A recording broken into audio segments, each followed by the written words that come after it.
오늘의 말씀 디모데전서 2장 8절에서 15절 말씀입니다. 그러므로 각처에서 남자들이 분노와 다툼이 없이 거룩한 손을 들어 기도하기를 원하노라. 또 이와 같이 여자들도 단정하게 옷을 입으며 소박함과 정절로서 자기를 단장하고 나은 머리와 금이나 진주나 값진 옷으로 하지 말고 오직 선행으로 하기를 원하노라. 이것이 하나님을 경외한다 하는 자들에게 마땅한 것이니라. 여자는 일체 순종함으로 조용히 배우라. 여자가 가르치는 것과 남자를 주관하는 것을 허락하지 아니하노니 오직 조용할지니라. 이는 아담이 먼저 지음을 받고 하와가 그 후며 아담이 속은 것이 아니고 여자가 속아 죄에 빠졌음이라. 그러나 여자들이 만일 정숙함으로써 믿음과 사랑과 거룩함에 거하면 그의 해산함으로 구원을 얻으리라. 오늘 본문에 나오는 이 발언 때문에 사도 바울에 대한 어떤 실망이 표출되기도 합니다. 오늘 본문 11절과 12절을 보면 여자는 일체 순종함으로 조용히 배우라. 여자가 가르치는 것과 남자를 주관하는 것을 허락하지 아니하노니 오직 조용할지니라. 이 구절이 교회 역사적으로 볼 때에도 교회 안에서의 어떤 여성의 역할과 어떤 책임을 제한하고 억압하는 데 악용되었을 뿐만 아니라 무엇보다도 디모데 전서보다도 훨씬 이전에 기록되었던 갈라디아에서 바울이 다음과 같이 말했던 것과 그러니까 스스로가 했던 말에 배치되기 때문입니다. 갈라디아서 3장 28절을 보면 너희는 유대인이나 헬라인이나 종이나 자유인이나 남자나 여자나 다 그리스도 예수 안에서 하나이니라. 복음의 급진성, 복음의 능력, 복음의 역동성에 대해서 그토록 강조하고 또 여기에 자신의 온 삶을 쏟아부었던 그랬던 바울이 이제 와서야 오늘 이 본문에 나오는 것처럼 이렇게 말을 하게 되는 걸까? 이제 나이가 들어서 기력이 예전 같지 않게 되니까 갑자기 좀 보수적이 되었나? 소위 나이 들어서 꼰대가 되었나? 뭐 이런 생각이 들기도 하지요.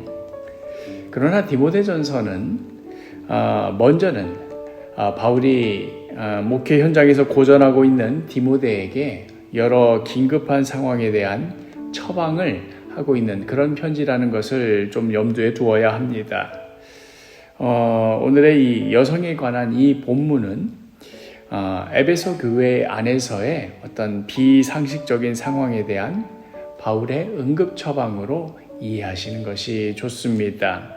오늘날에도 가만히 보면 용하다는 어떤 점집에서 광고하는 문구 같은 걸 보면 처녀 보살이니 어쩌니 이런 식으로 어떤 여성에 대한 신적인 능력 혹은 어떤 영험함이나 신통함을 은근히 내비치는 경우가 있는데요. 고대 시대에는 이러한 경향이 더욱 두드러졌습니다. 고대 그리스 로마 세계에서는 신전에 거주하는 창기들과 관계를 맺는 방식으로 점을 치었습니다.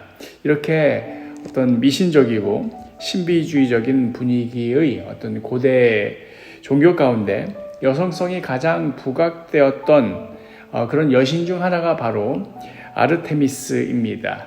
올림푸스 12신 중 하나이고 또 로마식으로는 다이애나라고 불리는 그런 여신이지요. 그리고 이 아르테미스 여신을 자신의 도시 수호신으로 받들어 섬기던 도시가 바로 에베소, 지금의 디모데가 사역하고 있는 바로 그 교회가 있는 도시입니다.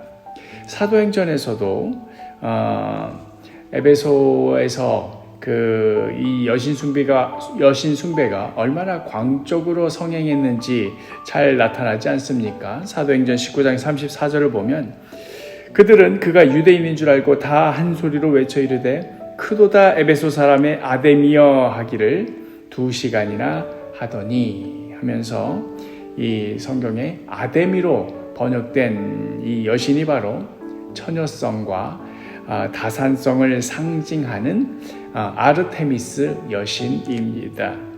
이미 에베소가 이런 여신 숭배의 본거지인데다가 거기다 대고 새로 스며들어온 영지주의 사상까지 결합해서는 오직 자신들만이 비밀 지식을 가지고 있다고, 그러니 자신들이 가지고 있는 이 비밀 지식 혹은 어떤 특별 계시를 알아야만 한다 하는 식으로 이 에베소 교회를 어지럽히곤 하였습니다. 예수를 알기 전에 그전에는 이미 이 여신 숭배적인 그런 도시 문화와 배경 속에서 살아가던 자들이, 근데 여기다가 적절히 복음의 내용을 얼버무려 가지고 거기다가 영지주의적인 가르침으로 왜곡된 거짓 가르침을 설파할 때 이들이 빠져들기란 너무나 쉬운 일이었습니다. 사도 바울은 에베소 교회의 바로 이러한 상황에 재빠르게 대처를 해야만 한다라고 판단을 내렸을 것이고, 바로 그것에 따른 지침이 바로 오늘의 이 디모데에게 보내는 편지인 것이지요. 13절과 14절을 보면 이는 아담이 먼저 짐을 받고 하와가 그 후며 아담이 속은 것이 아니고 여자가 속아 죄에 빠졌습니다. 이렇게 말하는 이 맥락도 하와가 선악과를 보았을 때 그 나무를 보면서 이것이 지혜롭게 할 만큼 탐스러웠다 했던 것처럼, 이들 에베소 교회 안에 여신 숭배적 영지주의자들은 자신들만이 소유하고 있는 그 비밀의 지식이 이 선악과처럼 지혜롭게 할 만큼 탐스럽다라고 그렇게 여기고 있었고, 이러한 거짓된 가르침으로 에베소 교회 안에 많은 성도들을 현혹하고 또 복음의 본질에서 벗어나게 하는 이런 일들이 벌어지고 있었던 것입니다. 그리하여 바울은 디모데에게 바로 이러한 자들에 대해서 특단의 조치, 비상의 조치, 응급의 조치를 취하라고 말하였던 것이지요.